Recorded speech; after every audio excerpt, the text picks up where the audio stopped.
Welcome to Already Won. You've always got to be on the front foot. You've got to be in the trenches doing the stuff.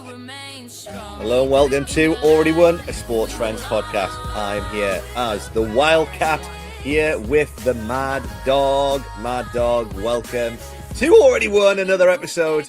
We're going to go to the UK again today. How are we feeling about that? We're going to the UK. Can I play some golf? I love playing golf in the UK. I play some of my best, worst times golf. It's summer here, summer there. You know, we don't know, but hey, golfing is fun. It is. It's golf season. It is golf season for sure. And in the midst of the World Cup, I'm sure everyone's enjoying the World Cup right now. We have got an ex-footballer. So Ian Lancaster used to play football, soccer. After he finished, he joined Christian Sport, and he's now the director of mission. So for a long time, Lancaster's been working with youth and students. He's been overseeing the Sports Plus camps, which is a huge camp in the UK, which has been running for about 23 years now. And they get over 1,000 young people every year at these camps, which are amazing. But now he's overseeing some of the adult work and trying to work on a new strategy called Reach. We'll ask him a little bit about that. And of course, Christian Sport, we partner very closely with them. They've helped us with some of our training as well. And their whole thing is to reach the world of sport for Christ. Now, Lanks also coaches his son's under-12s team. He lives in Bicester. And he's also a church elder as well. So a church leader as well, Mad Dog. So we've actually had another elder of his church on this podcast, Johnny Reid, a few weeks ago. So it's another elder of that church as well. So yeah, Town Church Bicester is being heavily represented on this season of Already Won. There you go. We're going to hang out at Bicester. So it's Bicester, but it's pronounced. Right. Yeah, Bicester, that's it. Just like northeast of Oxford, I think it is. So people must know Oxford. So yeah, it's there. It's the hub of Christian sport. So looking for this, Mad Dog. But we're all about thriving, right? This season. We're thriving. We are in green. We're thriving. I think we're going to thrive a lot with this. This is going to be a great episode. A lot of wisdom coming from the man, the Lanks. So yeah, that's it. Prominent Christian leader in the world of sport right now. So without further ado, Mad Dog, should we let the wisdom fall? Should we bring him in? Let him in. All right, guys. Please welcome the podcast. This week's guest, Ian Lancaster from Christian Sport. Lanks, welcome to Already Won. It is great to be with you, boys. Great to be with you. Loving it. Loving for Carl to meet Lanks. It's a good combination here. He's got a nickname. He's welcome anytime. Yeah, but my nickname's nothing like your two nicknames. Look, mine's very boring in comparison, right? We can go Lank the Snake. Oh, that wouldn't be good. So well, I got to throw an animal in there because mine's just I've just played on my last name, Lancaster. It's boring and simple. Sometimes that's the way. Ours is hard to live up to, I tell you. It's very hard to live up to my last name. So, well, Lanks, first question. Our podcast is called Already Won, and I'm interested. What is your kind of definition, or what do you take away from that when you hear Already Won? Yeah, I love that. Already won. Do you know there's a real sense, isn't there, when you say already won? There's a real sense of safety. That I love the real sense that call it all the hard work, all the trying's been done. That victory is now. So when I heard about your podcast and the new kind of thrust to thrive as well in this, I just thought this is brilliant to remind myself. As a Christian as well, and especially in light of what we're looking at this summer. So when you asked the question, a verse came into mind, a Bible verse straight away, of that sense of things already being won. So 2 Corinthians 5:17 says, therefore, if anyone is in Christ, he is a new creation. The old is gone, the new has come. So it's a real sense that it's already been won. Victory is complete. And it's mine. And you know what? I've not had to do anything because Jesus has done it all. So I know there's a lot there in answering your first question, but I love the already won theme because I'm in Christ. Victory is mine. Christ has won it all. And here I am. And I can't quite believe it, that he's got me and done everything for me. And he's saying, go on then. Off you go with the gifts and abilities I've given you. Go and enjoy life in me. So I've already won. So I love it. Brilliant. Quote my favourite verse there, Carl, as well. My favourite verse in the Bible. That's a win. Is it? Tick. Yeah. Is that yours? Have you just made that up, Ben? No. Anyone who knows this, honestly, that is like, my favourite verse. Yeah, because it's such a great thing. Like the old is gone and the new is here. So, like you say, you can unpack that so much more as well. So, yeah. We'll have to warn you, Ben. If you see him nod his head down, he starts to do this. He's taking he's got the quote book. All those books behind there. Those aren't real books. Those are just fake covers on all his notes and quotes. So he's got volumes of them. So Yeah, Lancaster's already in there before. He's made it in the past. He's in the deep archives with his quotes. So, yeah. So we kind of introduced you before you joined us, before we brought you in. But what is your current role? Tell the audience what's your current role in ministry and organization. Yeah, so I work for an organisation called Christians in Sport that's based in the UK. So we seek to reach the world of sport with the good news of Jesus Christ. So that's across sport. Of course, the big sports, soccer, rugby, netball, hockey for girls, sport that we play in the UK, but across all sports. So I'm director for mission. And so I've worked for the organisation for nearly 25 years, became a director recently. So just looking after the whole work that we try and do with young people, with university students, with young grads, with adults in competitive and elite sports. So that's the role that I do. I'm also a church leader, and I'm also a coach for an under-12s football team, which Ben and I know we share in common, and share one or two tips of how to coach under 12-year-olds. So that's current role. I know I've gone broader than just kind of ministry, but that's life as well. Brilliant. Yeah, under 12s. I know you've given me some tips around when you defend out of possession, be like hungry wolves to get the ball back. And I've always remembered that. Go. Hungry wolves. Yeah. There we go. Do you know what I did that the other day, Ben? I was saying there's one or two guys that have joined the team. And before we go out to go and play in the game, I get them all together and I say, "What are we?" And they're like looking at me, and I say like, "Are we slugs?" Like, nah. And then we go on and go, like, "Are we dogs?" Nah. "What are we?" "We're wolves. We're wolves. We're wolves. We hunt. We hunt. We hunt. We're wolves. We're wolves." And then one lad at the end of all of that, we got all excited. And he goes, "What? We live nowhere near Wolverhampton Wanderers."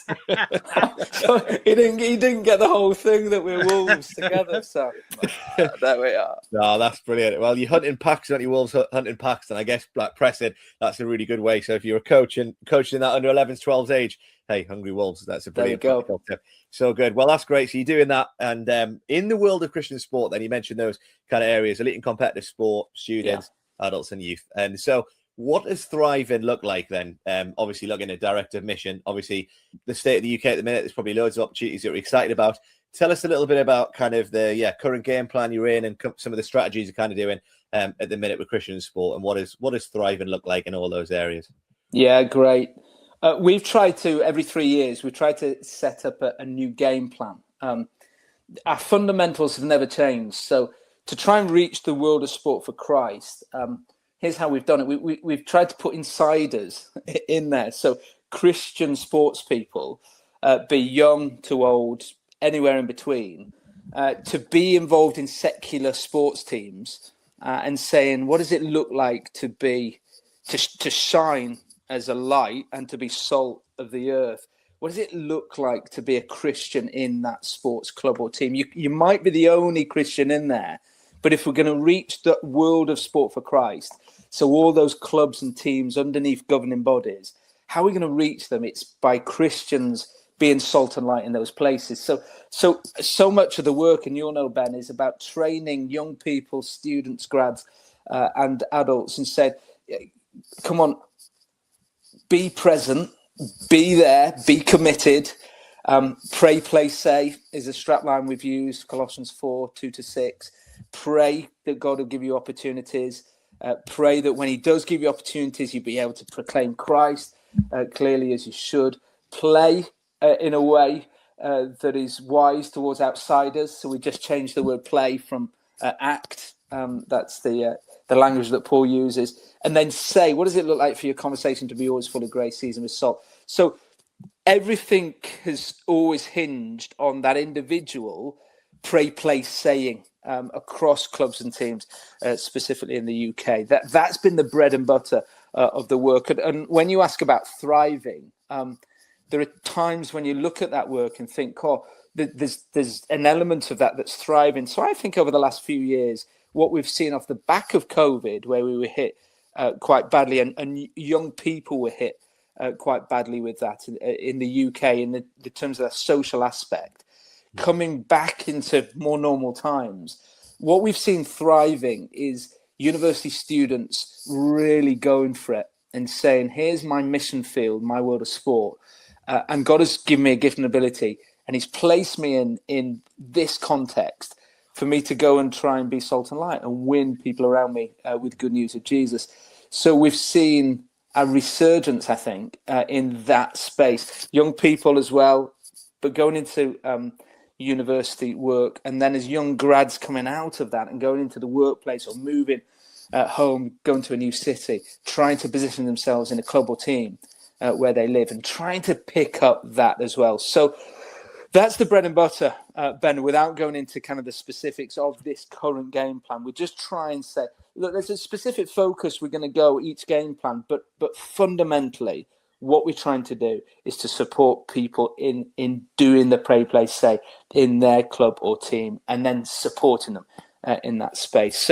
So we have seen some good things in the last year or two, and people thrive under God, of course, with the opportunity that he gives. Good stuff. I mean, pray, play, say, Ben. We're incorporating that in our training. We've used that as well. I think it was brought in from Christian in Sports. So maybe this is for our listeners. What unit, what level is that under? Maybe you get a free T-shirt. Anyone? Send us an email. So as a leader, as a coach, as a Christian, what are some of these spiritual habits, spiritual practices that help you in your role? I became a Christian in my last year of university. So that's many years ago now. And I just remember good people getting alongside me and helping me understand the gospel of grace as the fundamental. I think in the West, I think in the UK, it's really hard to get out of the mindset that my faith is mine or I've had that ability. So I've put things in place like my Bible reading, like my church going, like my evangelism, like my prayer life. These are things that I put in place in order for, we would never say it like this, but there's an underlying thought. I'd put those things in place in order for God to look on me favorably and accept me. I think it's really hard in the West to get out of that thinking and say, no, it's only by grace that I'm saved, through faith, only by grace. So I remembered some good friends and a church leader that just drilled this into me. Grace has got you to this point, only grace. However, once grace has established 2 Corinthians 5:17, Ben, favorite verse, new creation, the old has gone, the new has come. Once grace has established my new identity, my new standing, my new relationship with God, then there's some really great things to put in place to make sure that relationship continues in the best possible sense. So in that sense, God plays his part, and by the Spirit within me, I've got a part to play as well. So I think the 4 key things that I was taught, and they'll be common for everyone, Mad Dog, when you ask the question. But it's just simply, God's word as a priority, prioritizing God's words, really crucial. Now, and I'm saying this is what is fundamental. It's hard to keep to. So I'm looking myself in the mirror. I can actually see myself now and thinking, so what does your Bible reading look like? And it's a big question, isn't it? That we've always got to ask ourselves, how are the disciplines doing? But I remember the 4 things: prioritizing God's word, a dependence on God in prayer. So what does it look like to spend good time with him, praising him, meditating on him, and then praying for things in life? So God's word, dependence on prayer, church family. I think that's an easy one to slip out, especially if you're in ministry, sports ministry. Who's my church family? Who are the kind of the ordinary guys that I'm hanging out with? Might not like sport. And sometimes I think, oh, they're weird guys that don't like sport. So it's hard for me to dock in with my church family, or harder for me. Now I'm a church leader, so I think I've learned that over the years. But you see the value of rubbing shoulders with kind of normal guys. And then the 4th thing is just how is my sharing faith? What does evangelism look like for me? And I remember when I took the job in Christians in Sport, and it was just a brilliant moment in my kind of interview. Just said, look, you always need to be present in a club or team where there are people around you who don't know Jesus. So don't think you're ever above that. Don't think that you can train others if you're not going to training week in, week out, or involved in a match week in, week out, where you're having to hang out with people and answer hard questions about life and lifestyle and about faith, you've always got to be on the front foot, and you got to be in the trenches doing this stuff. So those 4 things, I think, are just 4 key disciplines that I've just tried to rehearse, get wrong, and I slacken off on all of them at times. Of course I do. But they're 4 key things that I think good leaders have helped me put in place from the very beginning of faith, understanding that my salvation is only based on grace through faith. So good. And I really appreciate that. Christian sport, really, like those 4 things are the things that, in everything you guys do, dependence on God's word, dependence on prayer, making sure people are connected to the local church in some way. And then also, like you say, living out your faith, sharing faith with us. So really good practical things there. And recently, you guys, obviously, you've had this kind of roadshow, right, of different celebration around season 50, right? One of those things was a prayer meeting. I wonder if you could share a little bit about that, because that story is pretty amazing. Like, from where we are today, you're talking about the work being in elite and competitive sport, students, adults, youth, sports plus camps growing every single year across the country. But 50 years ago, they started with a prayer meeting. And I wonder if you could just share a little bit about that. And then the next lead on question would be, what kind of thing would you wish you kind of knew a little bit younger? Like, obviously now you're director of mission, but what would be that thing, a church leader, what would one discipline be that you wish you kind of learned a little bit younger in life? Yeah, to call them road shows is a little bit grand, isn't it, Ben? Because last time I used that word, it was like the Radio 1 road show, and they go around the country. We're just a pretty small organisation that tries to pull a few people together. But your point is, we've tried 10 venues around the UK. We've gathered people together to have a 50-year celebration. So Christians in Sport has been moving for 50 years. And it's been brilliant to see people that I haven't seen for 20 odd years who were involved in the work at some stage and further back. And so I'm meeting people that I've never met who were there at the very beginning. And so what you're alluding to is a really great story that on the 18th of February 1976, a group of guys, 7 guys, got together and prayed some really simple prayers that there would be an organisation that really went after the world of sport with the good news of Jesus, that there would be people that come to the first event, that in an outreach event, there'd be 120 guests that we got. So they prayed really specific prayers 50 years ago. And there were 7 of them that just got around a table, had lunch together and prayed. And now, by God's grace, we're running 10 camps in the UK, over 1,000 young people. We've got over 50 university groups with hundreds of students in them. We've got adults connected to churches, thousands of them who are pray, play, say in their sports clubs and teams. We've got elite athletes that we're working with in over 10 sports, and many gathering together for Bible studies. So God, by his grace, and there's still small numbers, aren't they? So it's not like in the millions.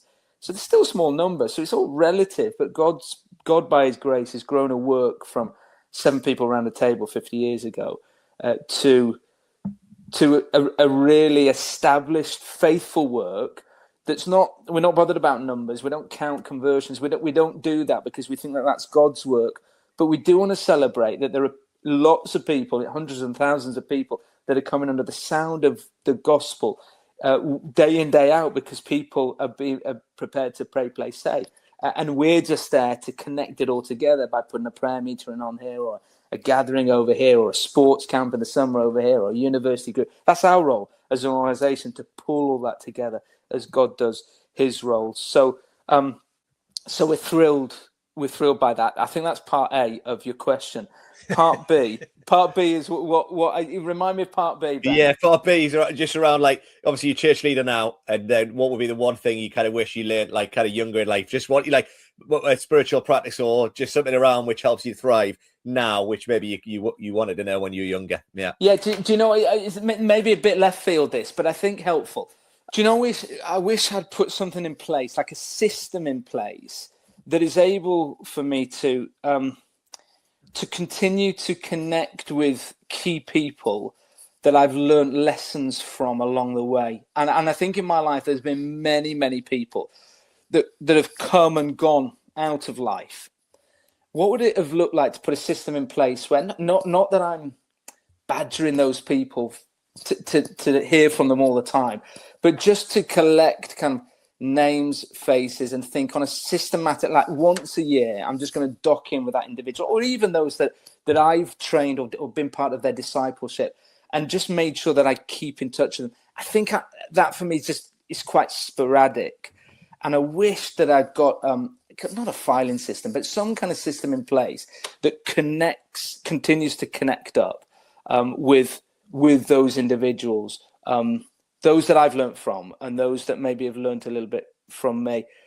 Again, maybe that's God's stuff, and I don't need to control all that. But there was just a guy that I learned from recently, and he had a brilliant list of just some people that just docks in with, like, once a year, just pings them a note. But he's got it on a list, and he knows exactly when he's going to do that. And I just thought, that was great. I wish I'd have done that from the beginning 25 years ago, and I haven't. So maybe I need to start.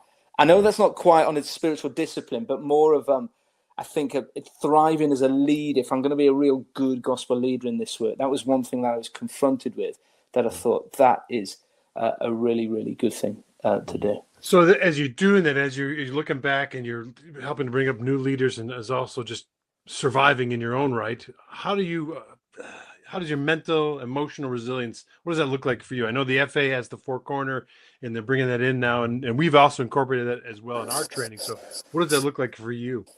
Resilience is a tough word, isn't it, to talk about now? You think of past soccer players who are resilient. I know it's not answering your question, Mad Dog, but I look at Roy Keane, for example. I'm not a Man United fan. Roy Keane is a resilient player, right? He exudes resilience. And I think, what does resilience look like for me?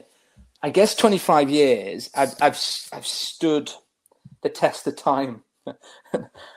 I'm not quite sure whether that's due to my resilience or, well, I know it's definitely due to God's grace, right?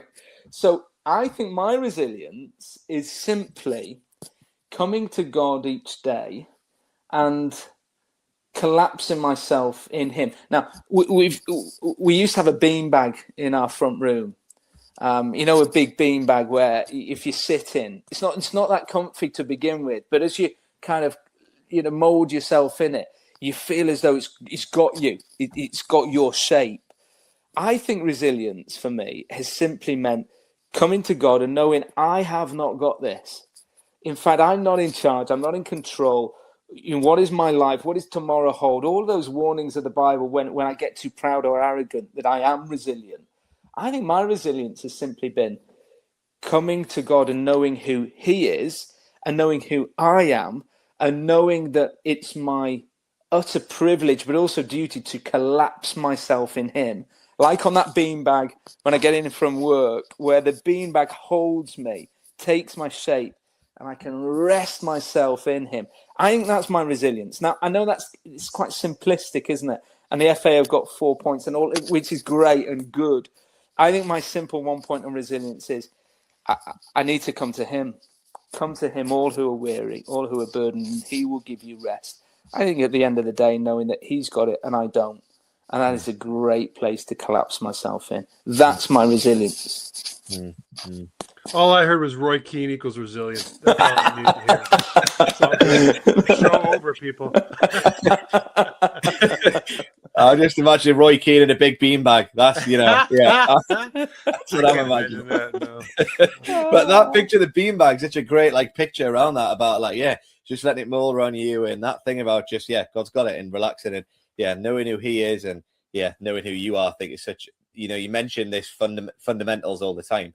And actually, that is a fundamental truth about who God is, the creator, and we're being the creature and know who we are. So that's a really good picture there, actually, around resilience and stuff, which is great. Yeah, and that's one thing that I think the FA doesn't have, is that spiritual component, actually, about, a lot of coaches will keep trying and say, I can do this, I can do it in my own strength. But actually, this is the difference, isn't it, of us being a Christian, in the world of sport, is actually that, no, we don't have to have all the answers. God's got it. He's in control. We can relax in Him, which is a very, very freeing thing when it comes to your own mental and, like you say, resilience. Actually, to actually rest in Him is such an amazing thing. Very good. So brilliant, Lanks. Love it. Good stuff. Well, I know you've given us lots of different advice already. Obviously, our audience is mostly coaches. But I wondered any kind of nuggets around just this idea of thriving to other leaders in different places. Now, you mentioned a few things before. But yeah, generally, how can other leaders thrive, whether they're coaches or whether they're like playing sport in different places? Last bit of advice to any leaders in the world of sport. Yeah, good. I got 2 down for this, 2 points when I thought about this question. What does it look like being a faithful leader or a faithful coach or a faithful husband, whatever this looks like? What does it look like to be a thriving leader? And I think the point is being faithful with the things that God has given you. So if that is a role, or if that is with a talent or an ability, it's to be faithful. And that means in season, out of season, isn't it? Paul advises Timothy this in 2 Timothy, to preach the gospel in season. So I take that as when people are listening, when people are responding, and out of season. And I take that as being when it's pretty barren ground, when it's dry, when there's not much interaction, when people aren't moving in the direction that you'd love them to. And I think this in my coaching as well of the boys. So be faithful. I don't change the way that I'm going to approach the boys with the gift and ability, talent that God has given me to coach. If it's in season, go for it. If they're buzzing and responding well, of course, be faithful. But if they're not, just don't give up on that. Just don't stop because you're not seeing the response you'd like to. It's being faithful to the calling, to the role, to the gift and ability that God's given. So I think that's number 1, to thrive. And that doesn't mean then, therefore, there's immediate success. It just means that you've been called to this role. So be faithful in doing your planning for your coaching role, in delivering on it, in doing the follow-up that you need to. In season, out of season, do it. Second, I think this is what it means to be satisfied as a really good coach or as a really good leader of others. It's to be satisfied that others around you are thriving. And that means those that you're training up, maybe younger leaders or younger coaches, and they actually might get better results than you. So they might become a better coach than you, more natural, more down with the young people, more technical. But thriving as a coach, and I'm sure of this as I read about servant leadership in the Bible, is making sure that others are thriving and not feeling jealous of them. But actually, your thriving is watching them and being satisfied that they are thriving. They are becoming better people than you. I remember, again, when I took my role at Christians in Sport, and I was told that actually my job, here's my job ultimately, is to find 10 people better than me. And at first I thought, hold on, I think I've got the job because I'm the best person at doing this job. I don't want to find 10 people better than me that could take my job. But as I've grown older, more mature, I understand exactly what that means. For me to thrive means that I build legacy, means that I develop others, means that, when my time's up in this role, then I've trained up 10 others and I'm satisfied that those others can take my space. And great. And I want to be the biggest cheerleader that they've got to clap them in. So I think those 2 things, being faithful in season, out of season, being satisfied that others around you are actually better and are thriving kind of more than you in the outworking. I think those 2 points makes me thrive and enables any coach, leader, husband to thrive. We know that before, have we, Carl? That direction with it. So really good practical stuff. Yeah, legacy. Yeah. Speaking of just working yourself out of a job in a sense, right? You're building up the next generation of leaders, or you're moving to a different place. But yeah, you're helping others to achieve. That's great. Yeah, and that takes real maturity and humility, which is great to have that, which you guys have. So good. Well, Langs, thank you for all the wisdom that you've shared there. I just wonder if anyone is in the UK. I know you guys have got something new, which is more adult network. So I know a lot of people have probably heard about Sports Plus. A lot of people know, like, you guys have done stuff with students, but just share a little bit about adult networks and where people can go just to find out about that a little bit, because that's quite exciting. Recently, you kind of done that in recent years, right? So just want to share a little bit about that. Yeah. Well, I think the youth avenue is we mainly focus on sports camps in the summer. So of course you can download resources, but and we want you to plug into local churches, but we really want to engage with you as a young person come to Sports Plus. University students, we've got the group set up. Young adults and adults that are involved in competitive sport. We were just trying to work at, how do we do this? How do we find people? How do we connect them together? How do then we support them? So find, connect, and support would be a lot of what we try and do. We just thought, wouldn't it be great to set up gatherings, and not often, because we want adults to be locked into the local church.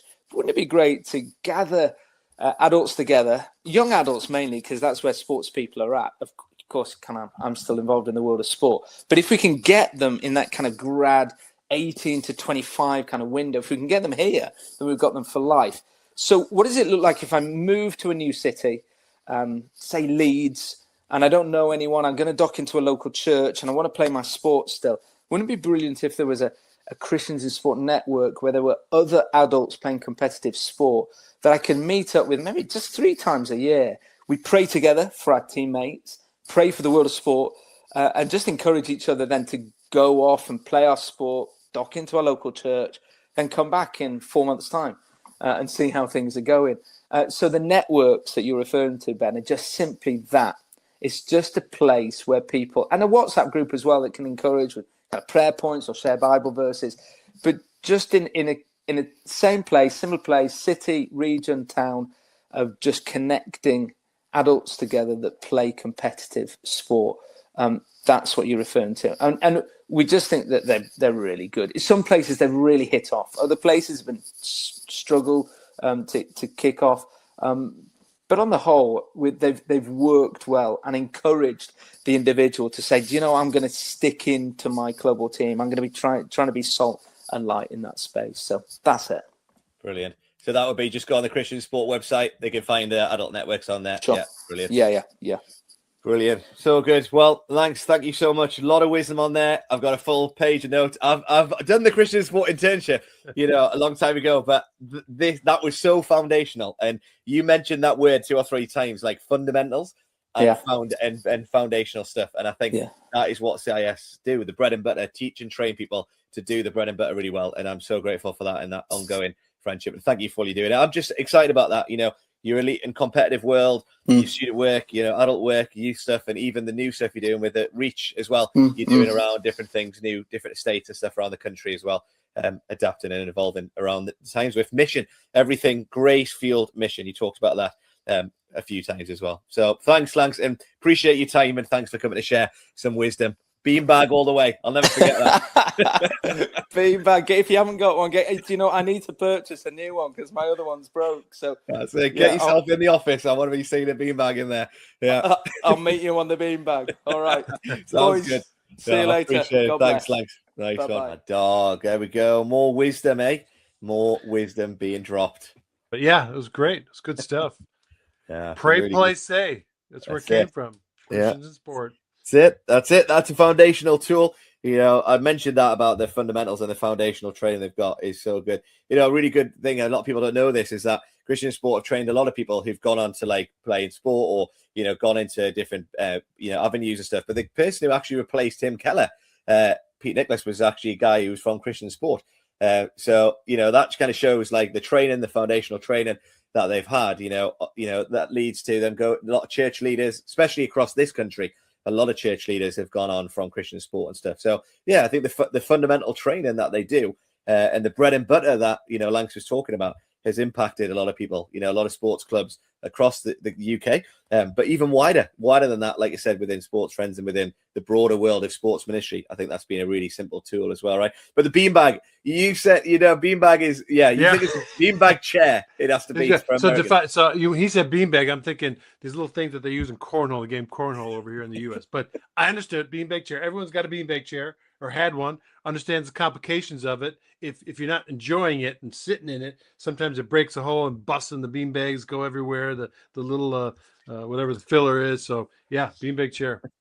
There you go. We should have said that. Yeah, you got it. Hopefully the listeners got it. They're thinking that little beanbag. No, they get it now. Beanbag chair. There you go. Beanbag chair. No, there's loads of practical stuff as well. I like that as well. Is for coaches. Be faithful. Don't stop. Keep planning. We have a thing called plan, do, review. Right. Keep planning. keep doing the session, keep reviewing, keep following He up. didn't say that. He didn't say, but he said planning, delivering, and follow up. But we call it obviously plan, do, review. So I'm making it the sports friends like what he was saying. Yeah, so that's what we do in our training. But then obviously you said about being satisfied and others thriving as well, and I think that's a sign of real maturity as well. So yeah, lots of good nuggets, lots of practical things as well in the midst of that, right, Mardog? Enjoy the episode. Yeah, I mean, I think his 4 points as well. That's something we apply. We need to be applying. I mean, he made it very practical. Prioritize God, whether it's reading, and then the second one, praying. Third one, having a church family, and then finally, personal evangelism. What does it look like in your life? How do you evangelize? I mean, if we have those 4 things ticking off in our minds every time we're waking up and moving around, how am I applying this in prayer in my life? How am I applying the evangelism in my life? How am I getting to relate with my church family? These kind of things. I think it's a skill. It's something that we have. It's a habit, right? It came from that. That's it for sure. So like vertically, we speak to God, he speaks to us, and then how that then affects us horizontally with other Christians and others who don't know Christ. So yeah, really good. So There's good. That wheel again. It's the wheel. There you go. That's in our level 2 training. That is so important as well. So yeah, we hear it from top sports ministry leader here in the UK. That's what keeps him going, and that's what's helped him thrive, and that's what he trains others to do as well. So yeah, really good stuff. I did love that story though around the 50 years ago, 18th of February 1976. Simple prayers, specific prayers. And now you see the ministry like what it is now. I actually saw the original bit of paper a few weeks ago, and I saw it at one of those road shows. He was talking about one of those 10 events. You were talking about. I was talking about the road show. It was good in London anyway. There was over 250 people packed out in a church hearing about this prayer meeting. 50 years ago, specific prayers. Now look at the world of sport. We just saw Arsenal win the Premier League, and you saw the Christians in the team. We saw Crystal Palace last year being very vocal about Christians in the team. Manchester City, you've got a few prominent Christians in the team. Back then, they had 7 people in the world of sport who they could find. They had to find them. They were dotted across the whole country. Now it's not that hard to see people in the elite world of sport, let alone the rest of the world of sport, who are Christians in the world of sport. And so I think since 50 years, times have changed, and sport's a massive thing. And that's why their strapline is, reach the world of sport for Christ. And they're continuing to do that and having a huge impact on there as well. But yeah, keep praying. Specific and simple prayers was something that I got from that as well. When I sat in that building, I'm like, wow, God answers these prayers, more than we could ever imagine. So let's keep being a ministry by prayer is what we say within our world, right? We're a ministry by prayer. So let's keep praying. 3 points, coach. There we go. Well, what we're going to do, we've got the 3 points. What we're going to do, Mad Dog? Well, I mean, I think he's going to tell his friends, of course. I mean, I'm telling mine. Are you telling yours? What about your parents? We still haven't got moms on here yet. They're coming. They're going to come on. Season 6, I think it's all about our parents. Well, we're going to tell everyone. Already Won. Our mission is to help you thrive. Every Tuesday, join our hosts and guests. Discover how you're already positioned to win.